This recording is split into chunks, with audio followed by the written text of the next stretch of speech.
Deccan education सोसायटीच्या new English school Ramanbag प्रशालेत वार्षिक स्नेहसंमेलन उत्साहात पार पडले। सुप्रसिद्ध मनशक्ती प्रशिक्षक डॉक्टर दत्ता कोहिनकर आणि लोकप्रिय अभिनेते तेजस बर्वे कार्यक्रमाला प्रमुख पाहुणे म्हणून उपस्थित होते। हसा खेळा अभ्यास करा, आई बाबा व शिक्षकांचा आदर करा, सगळ्यांवर प्रेम करा असा संदेश पाहुण्यांनी दिला।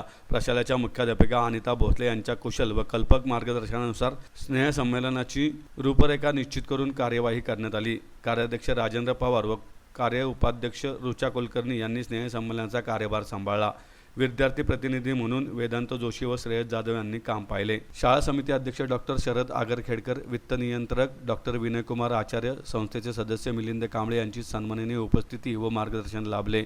विविध क्षेत्रात सुयश प्राप्त केलेल्या विद्यार्थ्यांचे कौतुक पाहुण्यांच्या हस्ते पारितोषिक देऊन करण्यात आले। राष्ट्रगान वंदे मातरम सार्थशते निमित्ताने 5वी ते 10वीच्या विद्यार्थ्यांनी राष्ट्रभक्तीपर रंजन कार्यक्रम सादर केले। संगीत राज्य नाट्य स्पर्धेत महाराष्ट्रात प्रथम आलेल्या संगीत आनंदमठ या लोकप्रिय नाटकाचा प्रयोग हे संमेलनाचे प्रमुख आकर्षण ठरले।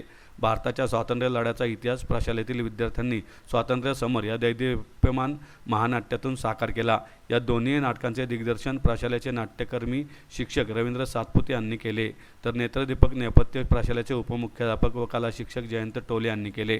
प्रशालेच्या पर्यवेक्षिका अंजली गोरे व मंजुषा शेलुकर, शिक्षक प्रतिनिधी प्रतिभा जक्का, शिक्षक प्रतिनिधी प्रवीण महामुनी व्यासपीठावर उपस्थित होते। कार्यक्रमात सर्व शिक्षक, शिक्षकेतर विद्यार्थी व पालकांचा उदंड प्रतिसाद लाभला।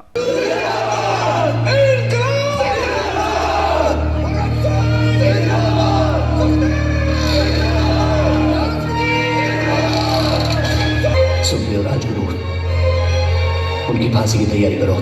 अभी? लेकिन सर उनकी फांसी तो कल सुबह। नए ऑर्डर्स आए हैं। फांसी आज शाम को होगी 7 बजे।